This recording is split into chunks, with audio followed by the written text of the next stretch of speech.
Hello everyone. तो जो हमारी टेस्ट सीरीज़ चल रही है उसमें ये हमारा टेस्ट 2 होने वाला है, जिसमें हम आज की जो सब्जेक्ट कवर करने वाले हैं वो है अकाउंटिंग। उसके हम 10 एमसीक्यूज़ देखेंगे, साथ में उससे रिलेटेड जो भी चैप्टर है वो चैप्टर हम पूरा देखेंगे।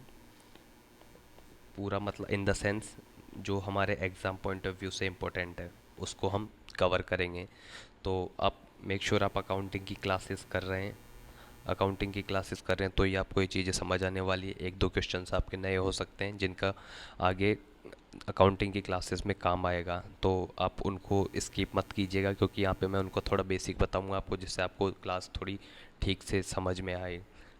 क्योंकि उसका थोड़ा सा आपको बेस मिल जाएगा तो आपको अच्छे से वो चीज़ें और समझ आने लगेगी। और साथ में आप अकाउंटिंग की क्लास कर ही रहे हो, उसको कंटिन्यू करते रहो। और साथ में जो लेक्चर मैं जो टेस्ट अपलोड कर रहा हूँ वो उतना ही कवर कर रहा हूँ जितना मैंने पढ़ा दिया है, तो आपको घबराने की कोई ज़रूरत नहीं है। और साथ कि भाई हमने अभी कुछ पढ़ा नहीं है तो हम टेस्ट कैसे लगाएं या टेस्ट की सीरीज़ को कैसे देखें, तो आपको उसको साथ में टेस्ट भी देखना है, क्योंकि मैं उतना ही कवर कर रहा हूँ जितना मैंने पढ़ा दिया या फिर जो ईजी है, ईजी टू अंडरस्टैंड रहेगा। ठीक है। तो आप ये वीडियो 2x पे प्ले करके देख सकते हैं, जिससे आपका टाइम सेव होगा। और मैं इसकी जो पीडीएफ है वो टेलीग्राम में डाल दूंगा, वहाँ से आप इसको रिवाइज कर सकते हैं। क्योंकि इसमें मैंने कैसे कर रखा है, पहले क्वेश्चंस है, फिर उसके ऑप्शंस है, फिर हम ऑप्शंस को देखेंगे, उनको एक्सप्लेन करेंगे, और साथ में फिर जिस टॉपिक से ये सवाल बना है वो पूरा टॉपिक कंप्लीट करेंगे। ठीक है। तो चलिए शुरू करते हैं पहले क्वेश्चन के साथ, जो अकाउंटिंग कंसेप्ट पे बेस्ड है। अकाउंटिंग कंसेप्ट मैंने पढ़ा दिया था अकाउंटिंग क्लास में, तो आपको वो पूरा आना चाहिए। तो पहला question, which of the following statement, और ये सारे मैंने लगभग करेक्ट किए, हाँ इनकरेक्ट का कोई भी नहीं डाला है, करेक्ट के डाला है। तो आपको बार बार मैं रिवाइंड करा रहा हूँ कि आपको जब भी क्वेश्चन देखो तो उसमें करेक्ट पूछा है या इनकरेक्ट पूछा है वो आपको देखना है। ठीक है। तो यहाँ पे मैंने सारे करेक्ट के डाले हैं, तो आप फिर अभी के लिए करेक्ट देखेंगे हम कौन कौन से करेक्ट स्टेटमेंट कंसिडर करने हैं हमको। तो पहला स्टेटमेंट का द गोइंग कंसेप्ट, ये गोइंग कंसेप्ट क्या है, जो आपने पढ़ा है अकाउंटिंग क्लास में आपने देखा होगा। तो मेक श्योर आप पहले अकाउंटिंग की क्लासेस सारी कंप्लीट करने के बाद ही इसको देखें, क्योंकि बहुत ज़्यादा क्लासेस मैं अपलोड नहीं कर रहा हूँ, बहुत धीरे धीरे अपलोड कर रहा हूँ। और अक्टूबर तक आप उसको सबको रेडी रखिए।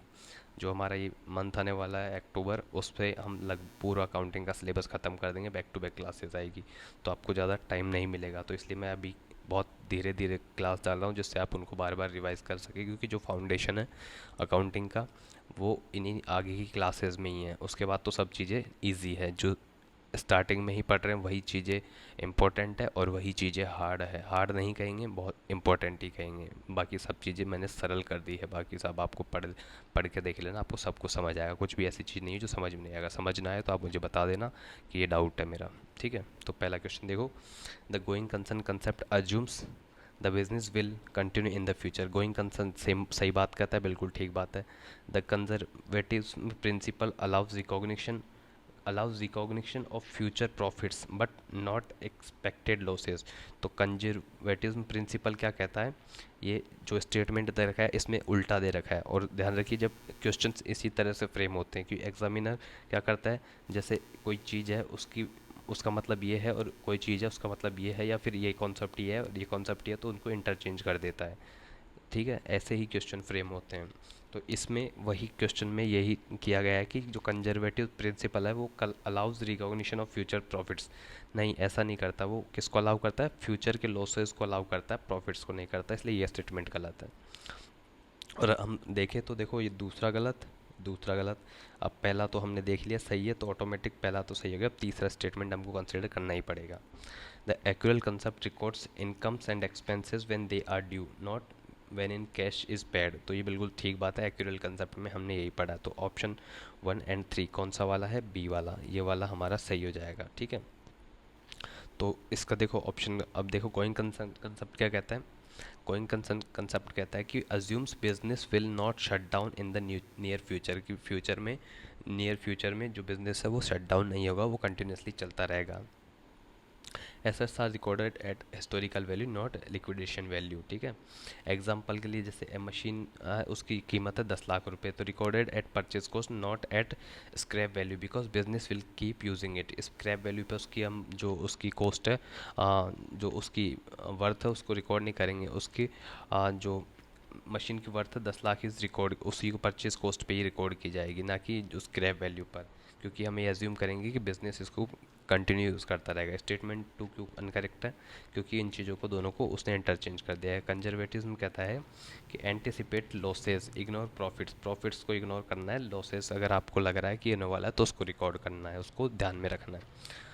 Recognise probable expensive losses due to not और स्टेट एक्स, ये और चीज़ें नहीं है, आपको बस कंजर्वेटिज्म प्रिंसिपल में ये चीज़ें रखनी है जो मैंने आपको बता दी है। इसका एग्जांपल आप पीडीएफ मिलेगी, उसमें आप देख लेना, आप पीडीएफ को अच्छे से पढ़ना। जो ऊपर ऊपर की चीज़ें हैं वो मैं यहाँ पे बता देता हूँ, बाकी इस डिटेल में हमने क्लासेस में डिस्कस कर रखा है सब कुछ। एक्यूरल कंसेप्ट क्या कहता है, record income and expense when they are earned, incurred incurred regardless of cash flow. Cash में जो हो जाता है वो एक्यूरल कंसेप्ट में नहीं आता है, ड्यू वाली चीज़ें ही उसमें एक्यूरल कंसेप्ट में शामिल की जाती है। अब देखिए हम इसकी पूरी थ्योरी देखते हैं एक बार, जितने भी हमारे अकाउंटिंग प्रिंसिपल्स है वो देखते हैं हम। तो मैंने ABCD करके आपको याद कराया था, EFG, और उसको मैंने आपकी रोम में डाल दिया था, ऐसे करके मैंने आपको अकाउंटिंग प्रिंसिपल दिखाया था। तो शायद लेक्चर नंबर 5 है तो जाके उसको देखना, लेक्चर नंबर 4 या 5 है तो उसको जाके देखना, आपको पूरा अच्छे से याद हो जाएगा, सब समझ आ जाएगा। तो बिजनेस एंटिटी कॉन्सेप्ट क्या कहता है कि बिजनेस और ऑनर दोनों अलग अलग होंगे। ये transaction of business not equal to personal transaction of honour.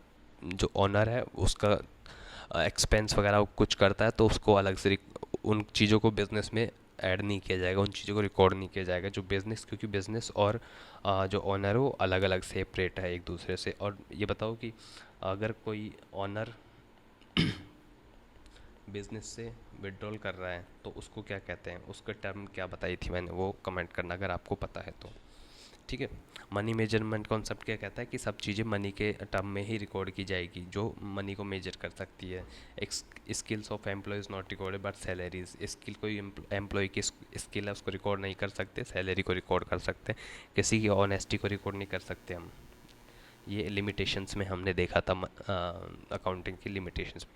Going concern concept आपने देख लिया कि कंटिन्यू फ्यूचर में भी चलता रहेगा। अकाउंटिंग पीरियड कंसेप्ट क्या कहता है कि अकाउंटिंग वाइज इनका अकाउंटिंग होनी चाहिए, उनको रिकॉर्ड होना चाहिए। इन infinite life of business is divided into periods, usually 1 year for reporting, जो फाइनेंशियल ईयर हम उसको कह देते हैं, ठीक है।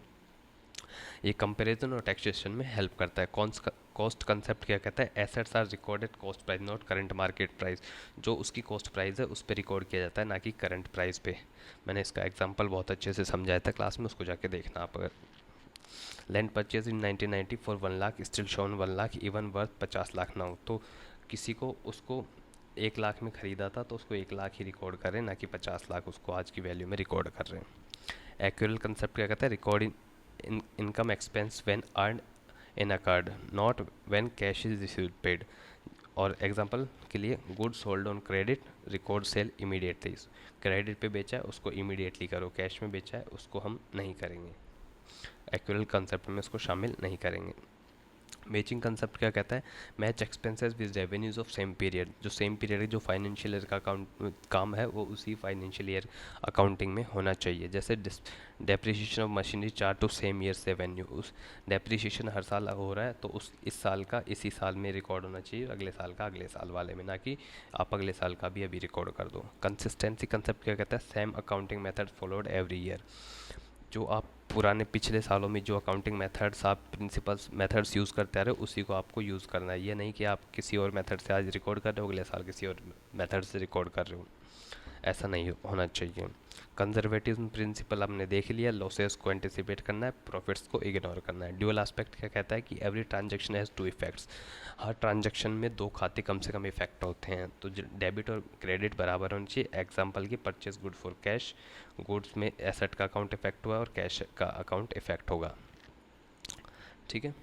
और मटेरियलिटी कॉन्सेप्ट क्या कहता है कि only significant items affecting decision recorded in detail, जैसे एग्जांपल के लिए स्टेशनरी है कोई 100 रुपये की, उसको एक्सपेंस मानेंगे ना कि एसेट मानेंगे। स्टेशनरी खरीद लिए तो इसका मतलब नहीं कोई एसेट जनरेट हो गया, वो एक्सपेंसेस होएगा। आपको जो चीज़ें फाइनेंशियल डिसीजंस को अफेक्ट करती है उन्हीं चीज़ों को रिकॉर्ड करना है, वो मटेरियलिटी कंसेप्ट कहता है।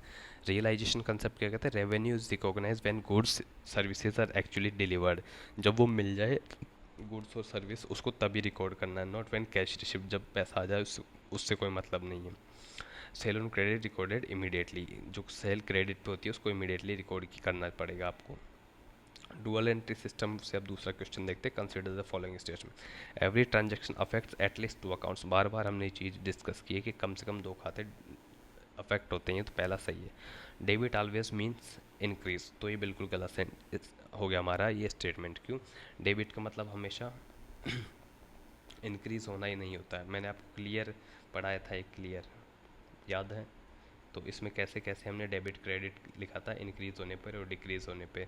तो जैसे ई और CLE ए है, ये ई और ए के बढ़ने पर हम उसको डेबिट करते थे, बाकी को क्रेडिट करते थे। तो इसका मतलब डेबिट का मतलब ऑलवेज इंक्रीज नहीं होता है। Debit is equal to credit in every transaction, ये बिल्कुल सही बात है। तो 1 एंड 3 हमारे ऑप्शन सही हो जाएंगे, 1 एंड 3।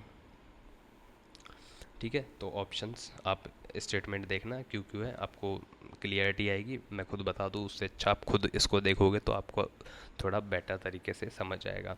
अब डुअल एंट्री सिस्टम को हम देख लेते हैं। क्या डुअल एंट्री क्या होती है? Every transaction has 2 aspects. इस ये कौन सा प्रिंसिपल है? डुअलिटी प्रिंसिपल भी कहते हैं इसको। If one account is debit, दूसरा अपने आप क्रेडिट हो जाएगा with equal amount, same amount से। Ensure the accounting equation always balance. Accounting equation क्या होती है? ALC, A is equal to L plus C, asset is equal to liabilities plus capital. इसके फीचर्स क्या है?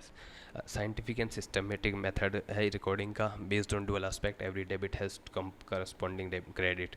डेबिट हो रहा है तो कहीं से वो क्रेडिट, कहीं वो क्रेडिट भी हो रहा होगा। Ensures accuracy through trial balance. Trial balance हम करते हैं तो डेबिट बराबर हमारा क्रेडिट आ जाता है, ये हम ट्रायल बैलेंस में इसी का यूज़ करते हैं। Provides complete general ledger trial. ठीक है, बैलेंस ये हमने देखा था कैसे बनते हैं। पहले हम जनरल बनाते हैं, फिर लेजर बनाते हैं, फिर ट्रायल बैलेंस बनाते हैं। ट्रायल बैलेंस से हम बैलेंस शीट बनाते हैं, बैलेंस शीट में फाइनेंशियल स्टेटमेंट्स या प्रॉफिट लॉस अकाउंट हम बनाते हैं उसमें। रूल्स ऑफ डेबिट क्रेडिट के ये पूरे हैं जो मैंने आपको बताया था। चलो एक और बार बता देता हूँ, मैं यहाँ पे बता देता हूँ थोड़ा जूम करके। मैंने बताया था क्लियर, CLEAR, क्लियर, ये इंक्रीज़ हो रहा है, ये डिक्रीज़ हो रहा है। क्लियर, सी का मतलब कैपिटल, सी का मतलब कैपिटल, एल का मतलब लाइबिलिटी, ई का मतलब एक्सपेंस या एक्सपेंडिचर, ए का मतलब एसेट और आर का मतलब रेवेन्यू या इनकम, हमने देखा था। अब जैसे मैंने इसको बताया था आपको कि ई और ए को बढ़ने पर हम डेबिट करेंगे, तो यहाँ पे डेबिट करेंगे, डेबिट करेंगे, इसको भी हम डेबिट करेंगे, इसका उल्टा इसमें क्रेडिट करेंगे। अगर एक्सपेंस बढ़ रहा है या एसेट बढ़ रहा है तो उसको डेबिट करेंगे, बाकी को हम क्रेडिट करेंगे अगर और कुछ बढ़ रहा है तो। और इसमें उल्टा, एक्सपेंस अगर घट रहा है, डिक्रीज़ हो रहा है तो उसको क्रेडिट करेंगे, बाकी को हम डेबिट करेंगे। तो स्टेटमेंट 2 इसी वजह से हमारा करेक्ट इनकरेक्ट हुआ था। ठीक है, ये क्लियर का मेथड है, ये रूल्स ऑफ डेबिट क्रेडिट है। मॉडर्न अप्रोच है ये, मैंने आपको मॉडर्न 3 तरह की अप्रोच बताई थी, उसमें ये मॉडर्न अप्रोच में हम ऐसे यूज़ करते हैं। दूसरी 2 जो अप्रोच है वो आपको लेक्चर में जाके देखनी है कि कौन कौन सी है। ठीक है, तो एग्जांपल्स ऑफ डुअल एंट्री, जैसे बिजनेस स्टार्टेड विद कैश, तो इसमें क्या हुआ, एक तो कैश अकाउंट अफेक्ट होगा और हमारा जो कैपिटल अकाउंट है वो बढ़ जाएगा। तो कैश अकाउंट क्या है? जो कैपिटल अकाउंट है वो हमारा क्लियर में CLEAR, जो हमारा कैश आया था, जो क्या था, एसेट बनेगा। तो जो कैश अकाउंट है, cash account debit to capital account. Capital account में क्या है, कैपिटल हमारी बढ़ रही है तो इसको हम क्रेडिट करते हैं, तो ये ऑटोमेटिक क्रेडिट हो जाएगी। 1 लाख हम यहाँ लिखेंगे, उसकी जगह छोड़ के थोड़ी 1 लाख यहाँ लिखेंगे, ऐसे इसकी एंट्री की जाती है। Advantage of double entry system, complete record of transaction, ensure arithmetical accuracy, trial balance जिससे अच्छे से बनता है हमारा, helps in preparation of final accounts, इससे इसमें बनाने में, फाइनल अकाउंट्स को बनाने में इसमें मदद मिलती है। ठीक है, उसकी लिमिटेशंस क्या है? कॉस्टली होता है थोड़ा, कॉम्प्लेक्स फॉर स्मॉल बिजनेसेस के लिए थोड़ा कॉम्प्लेक्स हो जाता है। एक सेकंड। और क्लैरिकल एरर्स, प्रिंसिपल एरर्स में स्टिल गो अनडिटेक्टेड, इसमें थोड़ा ये इसकी क्या कहते हैं, लिमिटेशंस है थोड़ी। अब तीसरा जो क्वेश्चन है वो ट्रायल बैलेंस से। ट्रायल बैलेंस से आपको correct consider the following statements, और इसमें आपको करेक्ट ही बताना है। नहीं लिखा मैंने, कोई बात नहीं, लेकिन आपको करेक्ट बताना है। Trial balance is prepare to check arithmetical accuracy, सही बात है, इसीलिए ऑफ लेजर अकाउंट्स हम बनाते हैं पहले जनरल, जनरल से हम बनाते हैं लेजर, लेजर से बनाते हैं हम ट्रायल बैलेंस, उससे बनाते हैं हम बैलेंस शीट या जिसमें हम फाइनेंशियल स्टेटमेंट्स बनाते हैं, जिसमें बैलेंस शीट और P&L अकाउंट बनाते हैं। तो ट्रायल बैलेंस का काम क्या है? अर्थमेटिकल एक्यूरेसी ऑफ लेजर, इसको प्रिपेयर चेक करने के लिए ट्रायल बैलेंस किया जाता है। Trial balance detects all types of errors in accounts, ये बिल्कुल गलत है। एरर्स हम आगे एक क्वेश्चन है उसमें मैं आपको बताऊंगा एरर्स कैसे कैसे होते हैं और उस ट्रायल बैलेंस उसको कैसे डिटेक्ट नहीं कर पाता है। Trial balance is prepared after posting from journal to ledger, ठीक है, जनरल से लेजर में डाल दिया, उसके बाद ट्रायल बैलेंस बना रहे, ये बिल्कुल सही है। तो दूसरा वाला हमारा गलत है, दो यहाँ गलत, दो यहाँ गलत दो यहाँ गलत, तो ये वाला सही हो जाएगा हमारा, ठीक है। तो करेक्ट वाला तो आपको पता ही है। ट्रायल बैलेंस क्या करता है? इंश्योर करता है कि टोटल डेबिट और टोटल क्रेडिट लेजर में समान सही होने चाहिए, सेम होने चाहिए। Helps in checking arithmetical accuracy before preparing final accounts, मतलब फाइनेंशियल स्टेटमेंट्स बनाने से पहले एक्यूरेसी को चेक करने में ट्रायल बैलेंस हेल्प करता है। ये दूसरा वाला इनकरेक्ट करा, दूसरा वाला क्या कह रहा था? Trial balance detects all types of errors, all types of errors, तो ये बिल्कुल गलत बात है। इसमें कौन सी, देखो एरर ऑफ फॉर्मेशन क्या होती है, जैसे every record entry not recorded at all, आपने कुछ एंट्री एक करी नहीं, वो आपसे छूट गई, तो ये इसको एरर ऑफ ओमिशन कहते हैं। Errors of principle, wrong classification, कोई एसेट था जिसको आपने लाइबिलिटी में डाल दिया, तो ये क्लासिफिकेशन को इसमें क्लासिफिकेशन में जो गलती होती है उसको कहते हैं एरर ऑफ प्रिंसिपल। और कंपनसेटिंग एरर्स क्या था? Two equal errors cancel out, जैसे आपने कुछ डेबिट किया तो आपने कुछ साथ में क्रेडिट भी किया होगा, तो ये तो आप जब ट्रायल बैलेंस बनाओगे तो ये दोनों तो कैंसिल आउट हो जाएंगे एक तरीके से, लेकिन ये एक एरर है क्योंकि आपको उसको जिस चीज़ को आपको क्रेडिट करना था आपको डेबिट कर दी और जिसको आपको डेबिट करना था उसको क्रेडिट कर दी, तो यहाँ पे ट्रायल बैलेंस उस चीज़ को नहीं पकड़ पा रहा है, इसलिए दूसरा स्टेटमेंट गलत हुआ था। तीसरा स्टेटमेंट हमने देख ही लिया कि after posting ledger balance prepared, जो ये ट्रायल बैलेंस उसके बाद बनता है, लेजर बैलेंस के बाद। देखो ट्रायल बैलेंस का जो है उसका पूरा हम देखते हैं क्या होता है ट्रायल बैलेंस। ट्रायल बैलेंस क्या होता है? Statement of debit and credit balance extracted from the ledger, ledger के बाद ट्रायल बैलेंस बनाता है जिससे डेबिट और क्रेडिट का हम मैच करते हैं कि दोनों इक्वल होने चाहिए। इक्वल है तो सब सही है, नहीं है तो वो गलत है, कहीं ना कहीं गड़बड़ हुई है, हमको लेजर बनाने टाइम या जनरलिंग करते टाइम हमसे गड़बड़ हुई है। ये इंश्योर करता है अर्थमेटिकल एक्यूरेसी ऑफ अकाउंट्स की। इसके फीचर क्या है?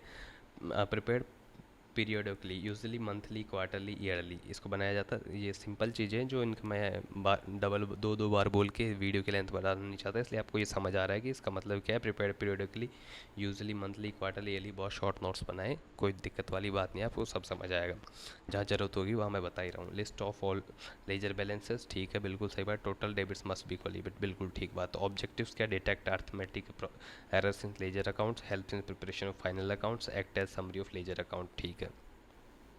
फॉर्मेट देखो ट्रायल बैलेंस का कुछ ऐसा होता है जिसमें ये हमारी डेबिट साइड है और ये हमारी क्रेडिट साइड है। तो इसमें देखो कैश आया 50,000, कैपिटल आई है 1,00,000, परचेज़ की हमने 20,000 का, सेल हुई 30,000 की, लास्ट में हमने जब इनको जोड़ा तो ये आया 70,000, ये आया 1,30,000, तो यहाँ पे ये बराबर नहीं हुए, मतलब कुछ ना कुछ हमसे गलती हुई है। अब टाइप्स ऑफ एरर कौन कौन से होते हैं वो देखो। एरर, बाकी एक क्वेश्चन है आगे एरर के ऊपर, तो उसमें हम अच्छे से डिस्कस कर लेंगे, लेकिन देख लो एरर ऑफ ओमिशन होती है ट्रांजैक्शन नॉट रिकॉर्डेड, आपने कोई ट्रांजैक्शन है उसको रिकॉर्ड ही नहीं किया, उसको कहते हैं एरर ऑफ ओमिशन। ये बहुत इंपॉर्टेंट है एरर वाला, यहाँ से सवाल पूछे जाते हैं कि किस टाइप की एरर है। आपने कोई प्रिंसिपल की एरर की, जैसे रॉन्ग क्लासिफिकेशन कर दिया ट्रांजैक्शन का, वो एरर ऑफ प्रिंसिपल है। कंपनसेटिंग एरर क्या होती है? Equal errors on both side cancel out, जैसे डेबिट और क्रेडिट है, वो आपने कुछ डेबिट करना था उसको आपने क्रेडिट कर दिया और कुछ क्रेडिट करना था उसको आपने डेबिट कर दिया, लेकिन यहाँ पे सेम अमाउंट आ गया, जैसे यहाँ पे 5,000 लिखा था, यहाँ भी 5,000 लिखा था, तो आप जब ट्रायल बैलेंस बनाओगे तो कैंसिल आउट हो जाएगा, तो उससे कोई फ़र्क नहीं पड़ेगा। तो ट्रायल बैलेंस इस चीज़ को तो नहीं पकड़ पाता, लेकिन ये एक एरर का टाइप है। एरर ऑफ कमीशन क्या है? Wrong account enter but still balance, आपने कुछ रॉन्ग अकाउंट को एंटर कर दिया, उसको एरर ऑफ कमीशन कहते हैं। जब एरर का आएगा तो अच्छे से हम इसको देखेंगे। प्रिपरेशन अकाउंटिंग ट्रायल बैलेंस का प्रिपरेशन कहते हैं take closing balance from ledger account, ठीक है, enter debit balance in debit column, credit balance in credit column, ठीक है, total both column must match, बिल्कुल ठीक बात है, ये ट्रायल बैलेंस का काम है। If total doesn't match investigate errors, बिल्कुल यही हम यही करते हैं ट्रायल बैलेंस के साथ, ट्रायल बैलेंस इसीलिए किया जाता है, ये इसके एडवांटेज है जो ईजी है, आप यहाँ से पढ़ लेना बहुत। बाकी एग्ज़ाम में बहुत लेस पॉसिबिलिटी है इसकी पूछने की। अब तो डेप्रिसिएशन बहुत इंपॉर्टेंट, सबसे इंपॉर्टेंट चैप्टर। ठीक है, तो इनको स्टेटमेंट्स को कंसिडर करना है और वापस आपको करेक्ट ही बताना है कौन कौन सा करेक्ट है। Depreciation is a non cash expense, बिल्कुल हमने लेक्चर में देखा था, सबसे पहले ये देखा था कि डेप्रिसिएशन नॉन कैश एक्सपेंस है, बिल्कुल ठीक बात है। The straight line method depreciation is charge on reducing balance, भी बिल्कुल गलत बात है, क्योंकि एसएलएम हमेशा, हमने लेक्चर में बात की थी कि एवरी ईयर सेम रहता है। जैसे अगर पहले साल वो 10,000 का डेप्रिसिएशन रह रहा है तो अगले साल भी 10,000 का ही रहेगा और इसी तरह वो चलता जाएगा, तो ये वाला गलत है। ऑप्शन से आप एलिमिनेट कर सकते हो क्या? नहीं कर सकते, क्योंकि आपको तीसरा कंसिडर करना ही पड़ेगा। WDV मेथड जो रिटर्न डाउन वैल्यू मेथड, उसमें depreciation charge at a fix percentage on book value, बिल्कुल ठीक बात है। जैसे कोई 20% का डेप्रिसिएशन हो रहा है, तो चलो डेप्रिसिएशन का आगे है इसमें, तो उसमें देखते हैं हम। ठीक है, तो अभी के लिए 1 और 3, ये सेकंड वाला गलत है, दोनों सही है, ये वाला आंसर हो जाएगा हमारा। और चलो अब सीधा हम इसको पूरा डेप्रिसिएशन को ख़त्म करते हैं। मीनिंग क्या है? Gradual reduction in value of tangible fixed asset, tangible fixed asset due to use wear and tear obsolescence of passage of time, ये हमने सब देखा था डेप्रिसिएशन में। इसके ऑब्जेक्टिव क्या है? Allocate cost of assets to accounting periods, determine true profits by matching expenses with revenues, बिल्कुल ठीक बात है। Show true book value of asset in balance sheet, बिल्कुल ठीक है। Provide funds for asset replacement, ये बिल्कुल सही बात है। ये इसके ऑब्जेक्टिव है जो आपको रिवाइज करवा रहा हूँ मैं, बाकी जो लेक्चर देखना मस्ट है, उसके बिना नहीं, ये सिर्फ आपकी प्रैक्टिस के लिए, इसलिए मैं पहले कह रहा हूँ कि पहले अकाउंटिंग की क्लास आपको करनी है, उसके बाद आपको आके इसको रिवाइज करने के तरीके से आपको इस चीज़ को लेना है। जो टेस्ट का मतलब यही है कि आप टेस्ट कर रहे हो कि आपको कितना याद है। क्वेश्चन आते ही आपके अगर स्ट्राइक कर रहा है तो मतलब सही चल रहा है, नहीं तो गलत चल रहा है, वापस रिवाइज करने की ज़रूरत है। मेथड्स ऑफ डेप्रिसिएशन, एक तो SLM मेथड देखा, WDV मेथड देखा था, और अदर मेथड्स देखे थे जो हमारे काम के नहीं थे, दो वाले काम के थे जो मैंने अच्छे से आपको एग्जांपल्स के साथ बताया था, दो दो तीन तीन एग्जांपल देके। बेसिस के ओरिजिनल कॉस्ट पे लगता है डेप्रिसिएशन कॉस्ट, जो रेट है वो उसका एग्जांपल ये है। तो यहाँ से आपको शायद समझना है, इसलिए आप उसको लेक्चर में जाके अच्छे से, जो मैंने एग्जांपल दे रखे हैं उनको अच्छे से समझना है आपको जाके। अकाउंटिंग ट्रीटमेंट, ये इंपॉर्टेंट आ जाता है, इन चीज़ों को रिवाइज करना, क्वेश्चंस यहाँ से भी फ्रेम होते हैं। प्रॉफिट लॉस अकाउंट में डेप्रिसिएशन एज एक्सपेंस, जिसको डेबिट करते हैं, बैलेंस शीट में deducted from asset value, balance sheet में डालते हैं तो उसको एसेट वैल्यू से डिडक्ट कर देते हैं। तो जनरल एंट्रीज की कैसे करते हैं डेप्रिसिएशन की? Depreciation account debit to accumulated depreciation account. जैसे कि 5,000 का पहले साल हो रहा है, टोटल हमारा मान लो 50,000 का उसको वैल्यू थी, उसको 50,000 की डेप्रिसिएशन थी जिसमें पहले साल हो रहा है, तो depreciation account debit to accumulated depreciation account. ठीक है, ऐसे उसकी एंट्री करते हैं। ये आपको एग्जांपल दे रखा है जिसमें आपको डेप्रिसिएशन का एग्जांपल दे रखा है। Important, true asset value shows, true asset value helps in profit determination, assist in future planning and replacement, ये हमारे डेप्रिसिएशन के इम्पोर्टेंस हैं। ठीक है, तो पांचवा क्वेश्चन आ गया एरर इन अकाउंटिंग, जिसकी हम बहुत देर से बात कर रहे थे, एरर्स के टाइप्स वगैरह। तो अब देखो, पहले मैं इसको आपको बता देता हूँ, उसके बाद आपको आंसर करना है। ठीक है, आंसर मैंने वैसे लिखे हुए हैं, लेकिन आपको अपने साथ ऑनेस्ट बने रहना है। ठीक है, तो पहले हम इस चैप्टर को पढ़ते हैं कि ये क्या कहता है। एरर, एरर क्या होता है? मैंने आपको बताया था कि मिस्टेक को एरर कहते हैं।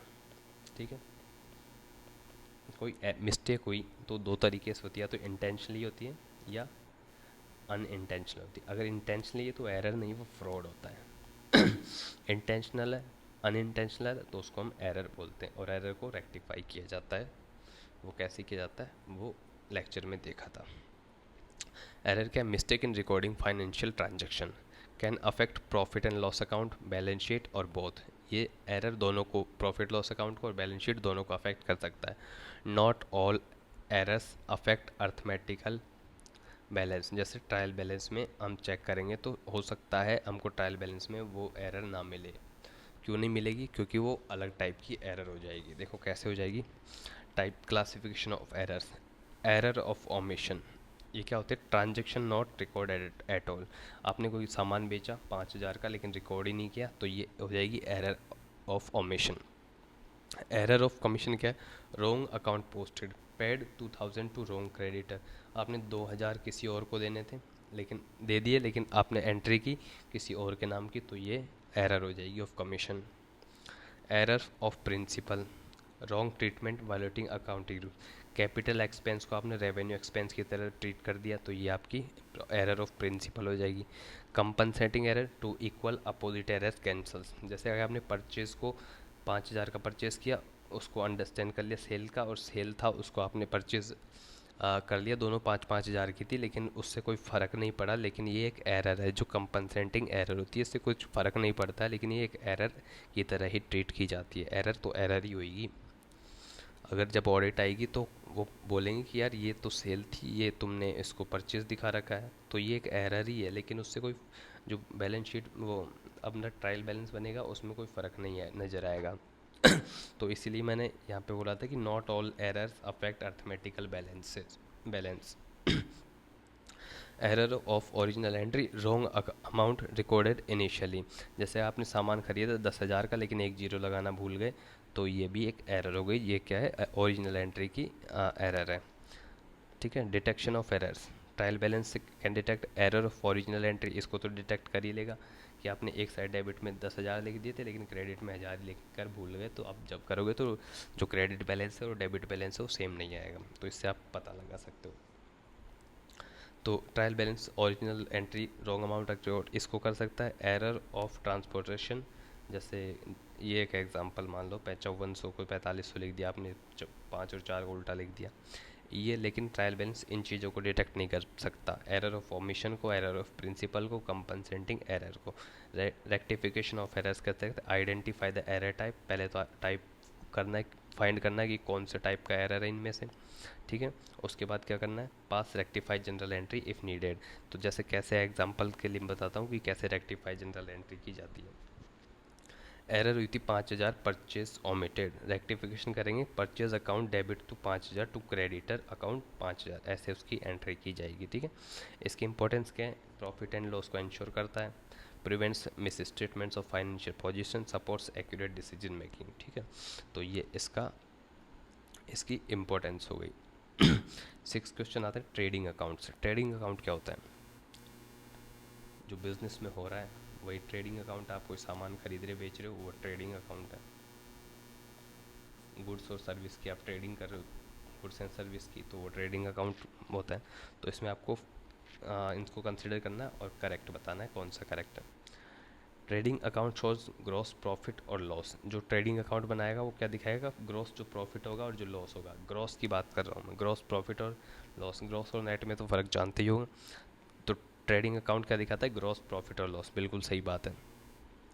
Closing stock is shown only in the balance, only extreme keyword है, तो एक बार के लिए आपको यहाँ पे थोड़ा अलर्ट हो जाना है।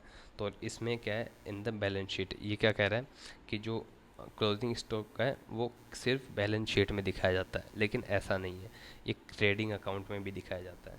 ट्रेडिंग जो आपका ट्रेडिंग अकाउंट होता है उसमें भी ये दिखाया जाता है, तो ये वाला गलत हो जाएगा। तो आप इसी से इसको तीसरा आपको देखने की ज़रूरत भी नहीं है, ऑप्शंस भी चेक करने होते हैं। यहाँ दो दो दो देखा है तो ये वाला सही हो जाएगा। बाकी हम तीसरा देखते हैं क्या। Wages related production are record in trading account. बिल्कुल ठीक बात है, जो प्रोडक्शन से रिलेटेड वेजेस है वो उसमें रिकॉर्ड किया जाएगा। आप लेक्चर नंबर अकाउंटिंग का 7 देखना, जहाँ पे इन्वेंट्री का टॉपिक उसमें आपको ये सब समझ आएगा। ठीक है। तो जैसे पहला क्या था? ग्रॉस प्रॉफिट और लॉस को दिखाता है। तो देखो, trading account calculates gross profit loss. इसका फॉर्मूला क्या होता है? Gross profit is equal to आपकी जो सेल्स हुई है उसमें से आपको क्या माइनस करना है? जो आपका ओपनिंग स्टॉक है, आपने जो परचेज़ किया है, आपका जो डायरेक्ट एक्सपेंस है, और साथ में इसको आपको अगर इस जोड़ना चाहो तो आप क्लोजिंग स्टॉक को अलग से जोड़ सकते हो यहाँ पे हटा के, लेकिन इसमें माइनस कर दो, देखो ये चेंज हो जाएगा साइन, तो यहाँ पे प्लस हो जाता है। तो आप क्लोजिंग स्टॉक को उसमें ऐड करना होता है आपको, यह उसका फॉर्मूला है। ठीक है। जैसे आप लिख दो ऐसे, gross profit is equal to sales minus opening stock plus आपने जो परचेज़ किया वो, प्लस आपका जो डायरेक्ट एक्सपेंस हुआ वो, उसमें से प्लस जोड़ना है आपको क्लोजिंग स्टॉक। ये फॉर्मूला है उसका। जो ऊपर दे रखा है। क्लोजिंग दूसरा स्टेटमेंट क्यों इनकरेक्ट है वो देखो। Closing stock appears in trading account में क्रेडिट साइड में भी और बैलेंस शीट के एसेट साइड में दिखाया जाता है जो आपका क्लोजिंग स्टॉक है। ट्रेड बैलेंस शीट में तो एसेट में दिखाएंगे और ट्रेडिंग अकाउंट में आपके क्रेडिट साइड में दिखाएंगे। एग्जांपल के लिए क्लोजिंग स्टॉक 50,000 है तो credit side of trading 50,000, asset in balance sheet 50,000 ऐसे इसको दिखाएंगे। डायरेक्ट वेजेस की बात हो रही थी। Direct wages for production recorded in trading example है wages paid to factory workers 20,000 debit trading account, trade account में भी दिखाएंगे और अपनी जो इनकम एक्सपेंस है उसमें भी इसको दिखाएंगे। अब देखो ट्रेडिंग अकाउंट के बारे में देखते तो ट्रेडिंग अकाउंट के account showing results of buying and selling of goods. ठीक है, पर्पस मैंने बताया वही चीज़ है। पर्पस डिटरमाइन ग्रॉस प्रॉफिट और ग्रॉस लॉस। ठीक है। Features prepared at the end of accounting period, बिल्कुल अकाउंटिंग पीरियड के लास्ट में इसको बनाया जाता है ट्रेडिंग अकाउंट को। इंक्लूड डायरेक्ट एक्सपेंसेस ओनली, जैसे कि परचेज हो गया, फ्रेट, ये क्या होता है, ये आपका ट्रांसपोर्ट होता है, transport.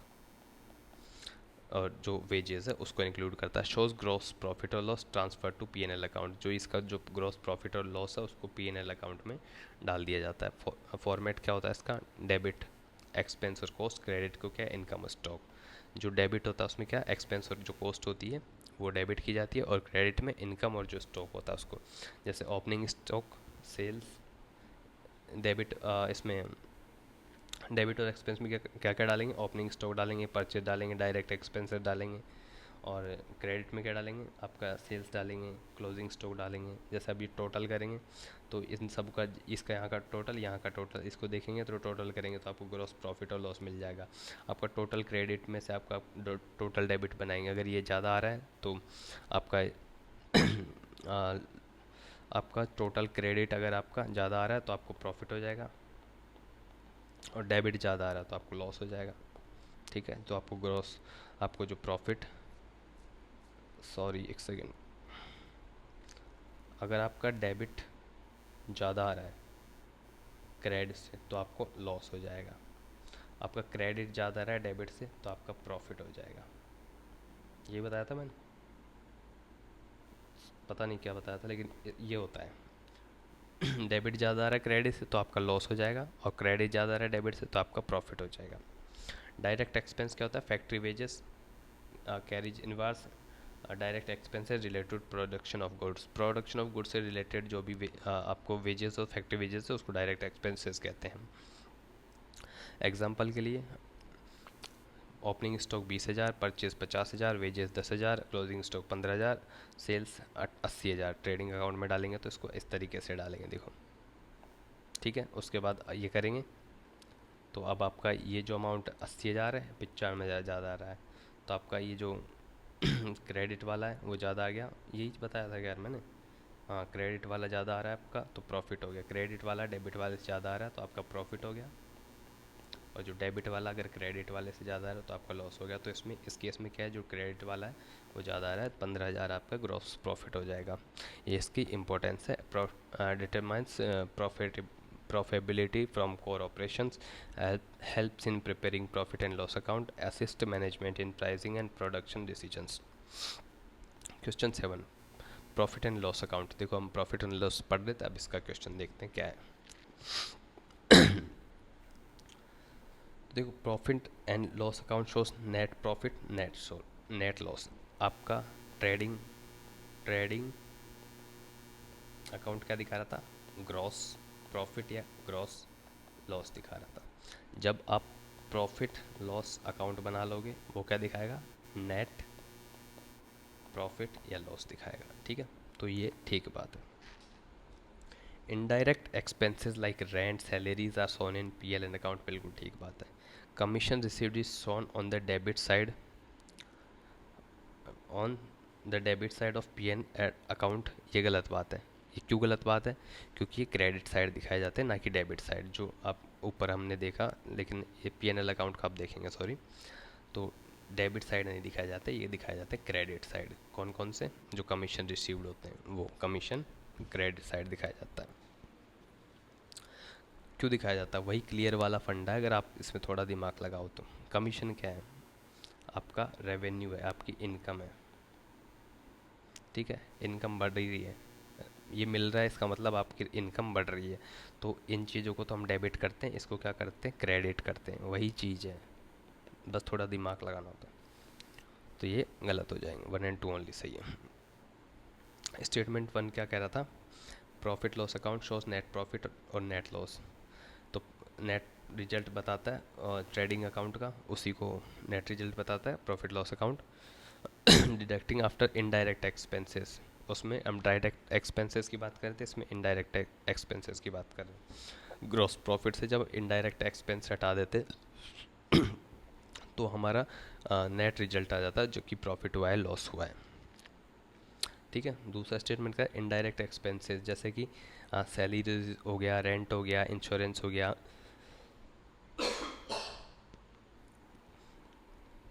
Sorry, are debited to PL account. ठीक है, बिल्कुल सही बात है, जो इनडायरेक्ट एक्सपेंसेस हैं वो डेबिट किए जाते हैं पीएल एंड अकाउंट से। और स्टेटमेंट 3 क्यों गलत था, ये कह रहा था कि जो इसको डेबिट साइड दिखाते हैं, जबकि जो इनकम होती है, जो हमारे कमीशन रिसीव्ड होता है, जो मैंने बताया कि क्लियर में जो आर है वो अगर आपको मिल रहा है, आपका बढ़ ही रहा है इनकम, तो उसको क्रेडिट में दिखाते हैं, ना कि डेबिट में, वो सेम चीज़ ही है। ठीक है, तो प्रॉफिट एंड लॉस अकाउंट क्या होता है वो पूरा देखते हैं। मीनिंग क्या है, summarize all indirect expenses and incomes. ये जो ऑल इनडायरेक्ट, आपको ये याद रखना है, इनडायरेक्ट इनडायरेक्ट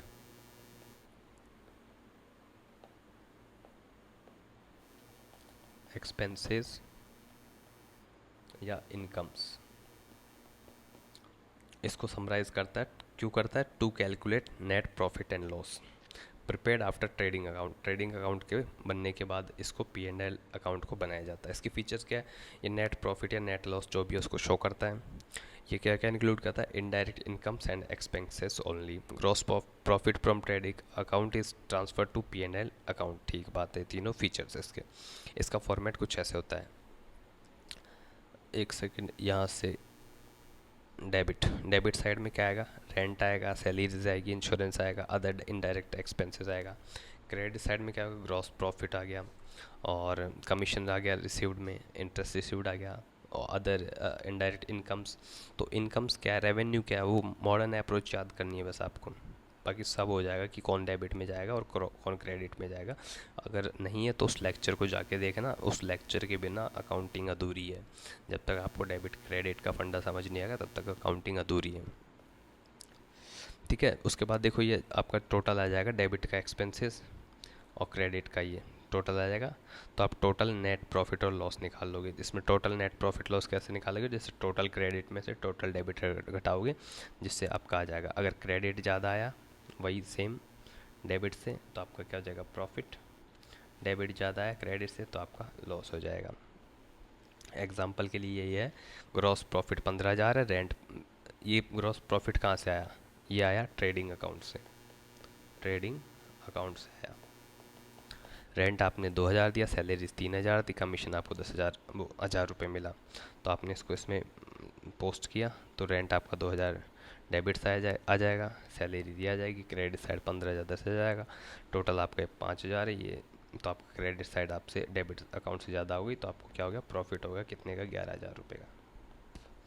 क्लियर हो गया। इंपॉर्टेंस क्या है, शोज ट्रू प्रॉफिटेबिलिटी और after accounting for indirect expenses helps management in decision making and financial planning. Basis for honours capital adjustment in balance sheet. ठीक है, इजी था। अब देखो बैलेंस शीट आ गया, तो बैलेंस शीट से ही क्वेश्चंस आ गया। बैलेंस शीट क्या है, तो इसमें देखो, consider the following statements. Balance sheet क्या होती है, आप जब ट्रायल बैलेंस बना लेते हो उसके बाद बैलेंस शीट प्रिपेयर की जाती है। ठीक है, balance sheet shows the financial position, इसीलिए तो बनाया जाता है भाई balance sheet, of a business on a particular date. ठीक बात है।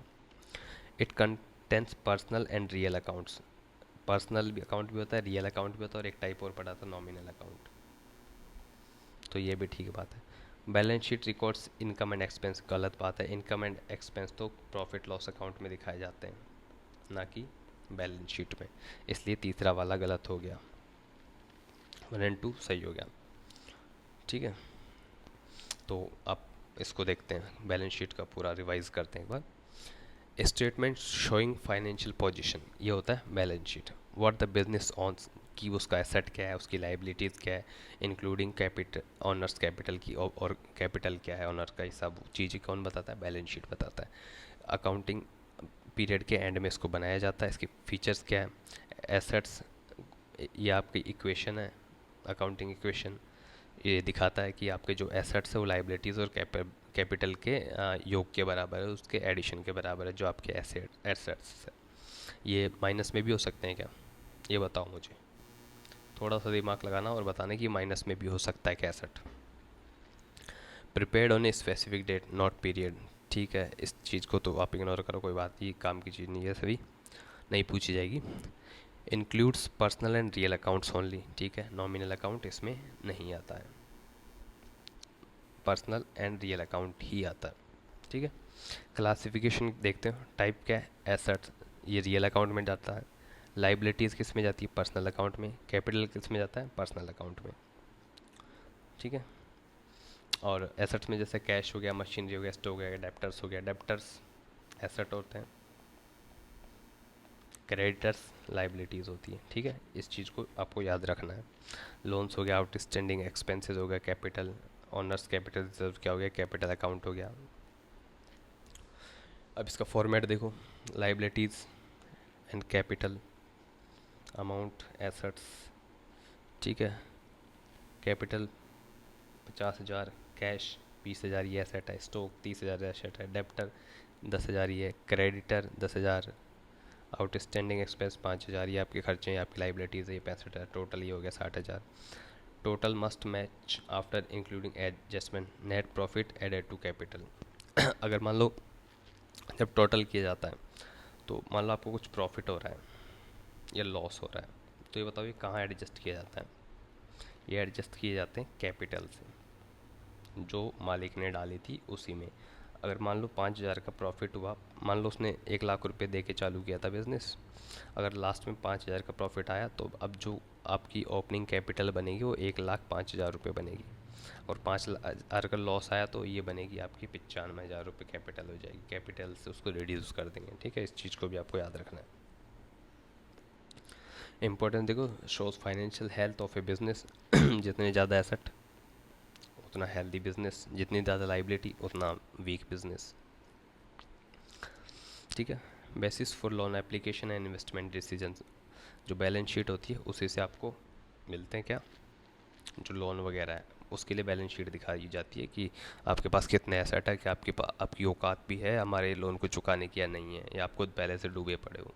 बैलेंस शीट वो सब चीज़ें helps in capital and asset management. Balance sheet का ये इंपॉर्टेंस हो गई most important, capital versus revenue expenditure, ठीक है। इसका आंसर भी नहीं दिखा आपको, मैं आपसे ही पूछता हूँ, चलो ये वाला। Consider the following statement, capital expenditures creates और एक्वायर्स ए फिक्स्ड एसेट। बताओ, capital expenditure creates acquires a fixed asset, बिल्कुल सही बात है, क्यों है मैं बताऊंगा। रेवेन्यू एक्सपेंडिचर इज रिकरिंग, एक लेक्चर में रिकरिंग और नॉन रिकरिंग बताया था, रिकरिंग रेवेन्यू एक्सपेंसेस होते हैं, बिल्कुल सही बात है। And is charge to profit loss account, बिल्कुल ठीक बात है ये भी, कि जो आपके एक्सपेंसेज हैं वो प्रॉफिट लॉस अकाउंट में डाले जाते हैं, ये बिल्कुल ठीक बात है। Repairs of machinery increasing its efficiency are always treated as capital expenditure. Always आ गया, फिर से एक एक्सट्रीम कीवर्ड आ गया, फिर से आपको सावधान हो जाना है, और ये ऑप्शन वैसे भी गलत है। Repairs of machinery increasing its efficiency are always not always as capital expenditure, नहीं किया जाता, उनको रेवेन्यू एक्सपेंस माना जाता है, ठीक है। तो आपका जो तीसरा वाला गलत है, यहाँ से 30 तो हट गए, 1 एंड 2 ऑप्शन करेक्ट हो गया, 1 एंड 2 ओनली, ठीक है। पहला क्या कह रहा था? कैपिटल एक्सपेंडिचर, चलो इसको पूरा देख ही लेते हैं, आ जाओ चलो कंप्लीट नोट्स देखते हैं। कैपिटल रेवेन्यू एक्सपेंडिचर, अब देखो कैपिटल एक्सपेंडिचर जिनको कैपेक्स भी कह देते हैं, रेवेन्यू एक्सपेंडिचर जिसको रेवेक्स भी कह देते हैं, इसका मीनिंग क्या है कैपिटल एक्सपेंडिचर का? ये क्रिएट करता है, एक्वायर करता है, ये एनहेंस करता है एन एसेट। जैसे परचेज ऑफ मशीनरी हो गई, बिल्डिंग हो गई, ये आपका कैपिटल एक्सपेंडिचर है, और ये नॉन रिकरिंग होता है, ये बार बार नहीं होता, ठीक है, ओकेजनली होता है ये। रेवेन्यू एक्सपेंडिचर जो रिकरिंग इन नेचर होता है, recurring operational expense, maintenance assets, जैसे आपका वेज हो गया, आपने कुछ रिपेयरिंग करवाया, इलेक्ट्रिसिटी वगैरह है, ये सब क्या है आपके रेवेन्यू एक्सपेंडिचर होते हैं। जैसे कैपिटल एक्सपेंडिचर को देखें तो क्रिएट एसेट और इंक्रीज अर्निंग कैपेसिटी जो बढ़ाता है उसको कैपिटल एक्सपेंडिचर कहते हैं। बैलेंस शीट में इसको दिखाया जाता है कैपिटल एक्सपेंडिचर को, जबकि इसको नहीं दिखाया जाता। जो आपका रेवेन्यू एक्सपेंडिचर उसको प्रॉफिट लॉस अकाउंट में दिखाया जाता है, जबकि कैपिटल एक्सपेंडिचर को बैलेंस शीट में ये नॉन रिकरिंग होता है। ठीक है, revenue expenditure maintains assets for current period, बिल्कुल ठीक। शोज इन प्रॉफिट लॉस बता दिया, रिकरिंग बिल्कुल ठीक बात है। ये एग्जांपल है जिनको देख लें, जैसे मैं बता देता हूँ। ट्रांजैक्शन हुआ कुछ, बाय कंप्यूटर 50,000, आपने 50,000 कंप्यूटर खरीदा। अब ये आपका जो इसको रेवेन्यू को बढ़ा भी सकता है, आपकी एफिशिएंसी को बढ़ा देगा ये, तो ये आपका कैपिटल एक्सपेंडिचर हुआ। आपने कंप्यूटर खरीदा, ये नहीं कि आप डेली कंप्यूटर खरीदते हो, आपको कोई कंप्यूटर का बिजनेस नहीं है, आप कोई काम कर रहे हो तो आपके इस काम को वो एनहेंस कर देगा, ये आपके एसेट की तरह काम करेगा, तो ये कैपिटल एक्सपेंडिचर हो गया। आपने रिपेयर करवाया आप 2,000 रुपये कंप्यूटर का, रिपेयरिंग 2,000 रुपये देके, तो ये आपका रिकरिंग है, कंप्यूटर ख़राब होता रहेगा, सही करवाते रहेंगे, तो ये आपका रेवेन्यू एक्सपेंडिचर और ये प्रॉफिट लॉस अकाउंट में जाएगा। मेजर, आपने कोई बड़ा मेजर ओवरहॉल इंक्रीजिंग लाइफ, आपने कुछ मशीनरी को आप ऐसे ठीक करवाई कि उससे उसकी मशीन की जो लाइफ है वो बढ़ गई है, तो वो आपका कैपिटल एक्सपेंडिचर आएगा, क्योंकि आपके एसेट की तरह भी ये काम करने लग रहा है ज़्यादा तरीके से। एडेड टू एसेट्स, ठीक है। Routine maintenance, recurring revenue expenditure, ये इसके इंपॉर्टेंस क्या, correct classification ensures accurate profit calculation, ठीक है। Affects financial position in balance sheet, बिल्कुल ठीक बात है। मिस क्लासिफिकेशन में ओवर स्टेट और अंडरस्टेट प्रॉफिट है, बिल्कुल ठीक बात है। चलो लास्ट क्वेश्चन पे आते हैं, accounts of non trading concerns. अब आप इसको, आपने अभी तक इसको अकाउंटिंग में नहीं पढ़ा है, जब ये लेक्चर मैं अपलोड कर रहा हूँ उस टाइम तक आपने नहीं पढ़ा है, आगे आप इसको पढ़ लोगे। तो जैसे अब आपको एक एग्जांपल ले लो, कोई भी एनजीओ के बारे में सोच लो, इस क्वेश्चन को करने से पहले कोई भी एनजीओ के बारे में आप सोच लो। अब एनजीओ क्या करता है, non trading concern do not aim to earn profit. NGO का काम क्या होता है, प्रॉफिट अर्न करना नहीं होता, उसका हेल्प करना होता है, चैरिटी करना होता है। तो एम टू अर्न प्रॉफिट, ये बिल्कुल पहली चीज़ बिल्कुल गलत हो गई। अच्छा, डू नॉट दे रखा है, ओह ठीक है, आप बिल्कुल सही है इसका, do not aim to earn profit, तो ये बिल्कुल ठीक बात है। जो नॉन एनजीओ होता है उसका काम प्रॉफिट अर्न करना नहीं होता, ये ठीक हो गया। Receipts are and payments account is the main account for non trading concerns, ठीक है, ये आपको भी समझ नहीं आएगा लेकिन ये सही स्टेटमेंट है, जब इस नोट्स पढ़ेंगे मैं तो आपको ये समझाता हूँ। Income and expenditure account is similar to profit and loss account of trading concern, ये भी ठीक बात है। चलो अब इसको आप देखोगे तो आपको ये तीनों स्टेटमेंट समझ में आ जाएंगे आखिर मैं कहना क्या चाहता हूँ, तो ये तीनों सही है। चलो आओ, मैं पहले ही कह रहा हूँ, आप ये जब पढ़ रहे हो तो इसको आप एक एनजीओ के बारे में सोचते रहो कि आप एनजीओ चला रहे हो और आपका एनजीओ किस तरीके से अपने अकाउंट्स मेंटेन करेगा वो देखो। नॉन ट्रेडिंग कंसर्न्स, जैसे ऑर्गेनाइजेशन विदाउट प्रॉफिट मोटिव, जैसे चैरिटेबल हो गया, एजुकेशनल हो गया, सोशल हो गया, इनका ऑब्जेक्टिव क्या होता है, provide services not profit distribution. इनका ऑब्जेक्टिव होता है सर्विसेज प्रोवाइड करना, प्रॉफिट कमाना नहीं होता इनका ऑब्जेक्टिव। अब जैसे रिसिप्ट एंड पेमेंट्स अकाउंट होता है, इसमें एक इनकम एंड एक्सपेंडिचर अकाउंट बनाता है और एक बैलेंस शीट भी बनाते हैं। तो जो रिसिप्ट एंड पेमेंट्स है उसमें क्या होता है, इनकी कैश बुक समरी होती है जिसमें ऑल रिसिप्ट्स एंड पेमेंट्स, इनके जो भी प्राप्तियाँ हुई है या इनको जो पैसे मिले हैं कैश में, वो सब चीज़ इसमें इंक्लूड की जाती है रिसिप्ट एंड पेमेंट्स। अब इसमें जब ये इनको पैसा मिल रहा है, जैसे आप कोई चैरिटी चला रहे हो, मान लो एक संस्था है, आपको कुछ पैसा मिल रहा है, आप कुछ खर्चे भी कर रहे हो, कुछ पैसा मिल रहा है, तो आप रिसिप्ट एंड पेमेंट्स अकाउंट बनाओगे, ठीक है। हाँ, तो जनरल और लेजर नहीं बना रहे हम, रिसिप्ट्स एंड पेमेंट्स अकाउंट बना रहे हैं, जो कैश बुक समरी होती है, क्योंकि सारा काम लगभग कैश में ही हो रहा है इनका, इनको पैसा मिला, includes all receipt and payments. अब उसके बाद जब इनको पैसे मिल गए तो ये कुछ एनजीओ चला रहे हैं तो कुछ खर्चा वर्चा भी करेंगे, तो इनकम हो रही है उनकी, एक्सपेंडिचर अकाउंट इसमें एक्यूरल बेस्ड होता है, shows surplus deficit for period की भाई, ट्रस्टी होते हैं इसमें, एक एनजीओ में ट्रस्टी होते हैं, तो ट्रस्टी क्या है, पैसे देते हैं, तो उन्होंने जितना पैसा दिया उससे ज़्यादा खर्च हो गया तो उनको डेफिसिट हो रहा है या सरप्लस हो रहा है, ज़्यादा दिया है तो, और उनकी जो बैलेंस शीट बनाती है वो उनके एसेट्स और लाइबिलिटीज़ लाइक ट्रेडिंग कंसर्न्स इनको दिखाती है, बैलेंस शीट तो इसको दिखाती है। अब रिसीट एंड पेमेंट अकाउंट देखते हो, एक सिंपल कैश समरी होती है, इसमें क्या क्या इंक्लूड होता है, डोनेशंस होती है, जैसे फीस रिसीव्ड हो गया, पेमेंट्स फॉर सैलरीज हो गया, एक्सपेंसेस हो गया, बहुत capital and revenue items included. इसमें दोनों कैपिटल और रेवेन्यू आइटम दोनों इंक्लूड कर लिए जाते हैं रिसिप्ट एंड पेमेंट्स अकाउंट में। ठीक है। अब इनकम एंड एक्सपेंडिचर अकाउंट होता है इसका, जो एक्यूरल मेथड होता है। जैसे कि उधार ड्यू भी मान लो आप कि भाई किसी ने बोल दिया कि हम इस एनजीओ को इतना पैसा डोनेट करेंगे, तो ये रिकॉर्ड करेंगे इनकम एंड एक्सपेंडिचर अकाउंट में। Only revenue income and expenses, इसमें इस चीज़ को रेवेन्यू इनकम को और एक्सपेंसेस को ही डालते हैं इनकम एंड एक्सपेंडिचर अकाउंट में। तो ये एक तरीके से हमारा जो P&L अकाउंट होता है उसी की तरह होता है ये। ठीक है। तो इसमें सरप्लस क्या होता है, रेवेन्यू इनकम जो है वो ज़्यादा आ रही है रेवेन्यू एक्सपेंडिचर से, तो वो सरप्लस में आ जाता है। और डेफिसिट क्या हो जाता है, इसका उल्टा हो जाता है कि रेवेन्यू एक्सपेंडिचर ज़्यादा हो रहा है, रेवेन्यू इनकम कम हो रही है। ठीक है। तो वो डेफिसिट हो जाता है और सरप्लस में रेवेन्यू इनकम ज़्यादा है, रेवेन्यू एक्सपेंडिचर कम है। वो वही सिमिलर चीज़ जो मैं बता रहा था, similar to profit loss account of trading concern.